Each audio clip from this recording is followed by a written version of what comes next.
கவனக்கள் இது இந்த இடத்துல அத்தியாவசியம்.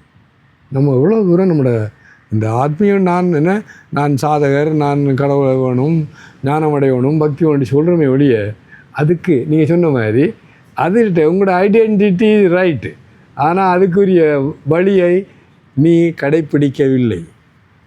உனக்கு இந்த புத்தகத்தில் சொன்னதை நீ கடைப்பிடிக்காத காரணத்தால் உனக்கு ஒன்று நடக்க போகிறது. அப்பா எஸ் என்ன நான் ஒரு 1% ஒவ்வொரு நாளும் செய். நீ உண்மையிலே ஒவ்வொரு நாளும் ஒரு பகவத்கீதை படிச்சிருந்தா, ஒரு ஸ்லோகம் 2 வரையில் போக முடிச்சிருப்பான். வெத்தின வருஷம் 91ஆம் ஆண்டு, நீங்கள் எத்தனை 2001ஆம் ஆண்டு அப்படி சொல்ல வராது. என்ன பண்ணுறேன் நீ இவ்வளோ நானும் இது ஸ்லோகம் ஒன்று கூட ஞாபகம் இருக்காங்க ஒரு நான் இல்லை. என்ன சொல்கிறீங்க? அது இப்போ போய் காட்டுறீங்க. எஸ் நோ, ஆனால் இதுதான் இந்த பாருங்கள், இதை தானே படிக்கிறேன் பகவத்கீதை. அனன்யம் என்றால் பரமாத்மா தங்களுக்கு அந்நியமானவர் அல்லர் என்று எண்ணுதல், அல்லது அவரை தவிர வேறு எதையும் எண்ணாதிருத்தல். இந்த குறிக்கோள் இதாக இருந்தால் ஃப்ரீடம், விடுவேறு, காட் ரியலைசேஷனாக வேறொன்றே நீ எண்ணாது. நீ அப்போ ரெண்டு வீட்டு வேலை என்ன சொல்லாங்க எனக்கு அது நீங்கள் பட்டு போய் மெய்யாளரை பாடாதே இல்லை. என்னோட நான் படித்தேன் இப்போ சக்கரவர்த்தியர். நீங்கள் தூரம் ஏன் போகிறீங்க? அது இந்தியாவுக்கு பிரைம் மினிஸ்டர் எடுத்துக்கணும்.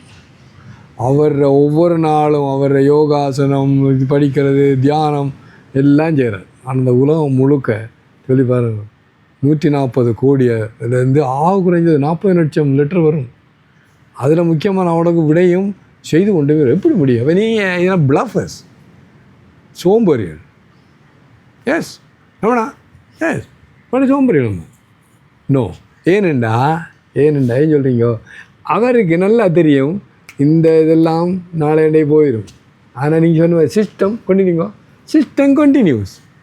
சரியாக அந்த புத்தகத்தை செய்கிறார். சிஸ்டம் என்ன? இந்த வாழ்க்கை இது இருந்தால் அதனால் நடந்து கொண்டு இருக்கிறது. இந்த உடம்பு விடும், அடுத்த பிறவி வந்தால் நல்ல பிறவி அல்லது மோட்சம், அதுக்கு அதான் சிஸ்டம் நடந்து கொண்டு இருக்கிறது. சரி சார், கிளியர்? எஸ். பாருங்கள், யோகம் என்பது வேண்டியதை பெறுதல், பின்பு பெற்றதை வைத்து காப்பாற்றுதல் விஷயமாகும். அப்போ இறைவன் நோக்கு வேண்டியதை கொடுப்பார், உனக்கு கொடுத்ததை பாதுகாப்பார். உனக்கு அந்த நம்பிக்கை இல்லையே. ஏன் பகவத்கீதை படிக்கலை?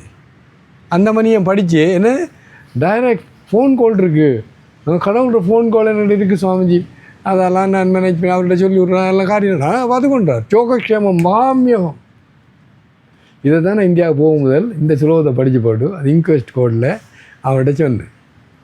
கண்ணு ஆனானப்பட்ட பரம்பொருளை உனக்கு ப்ராமிஸ் பண்ணுறார், அனன்யா இதை செய், நீ உன்னை நான் பார்த்துக்கொள்ள. பார்த்தார், பார்க்கிறார், பார்த்து கொண்டு இருக்கிறார்.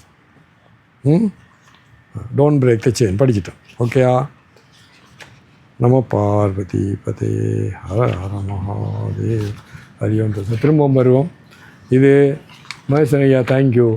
இது உண்மையிலேயே இது சாதாரணமான நினைச்சது தான். ஆனால் எவ்வளவு ஆழமான உலோக வாழ்க்கைக்கும் ஆத்மீய வாழ்க்கைக்கும் வந்து அடிப்படை ஆழமான நீடு.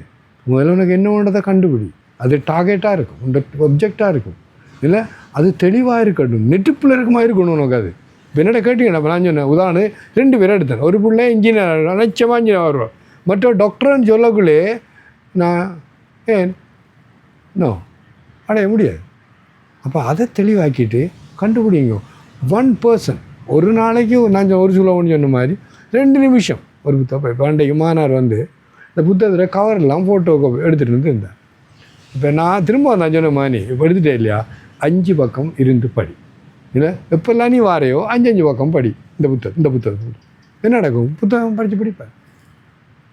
விளங்கம்மா சொல்கிறது? நோ, இதெல்லாம் காணாது. நம்ம போய் காட்டினது போதும். என்ன start doing, DIN, do it now. Hari Om Tat Sat. God plus.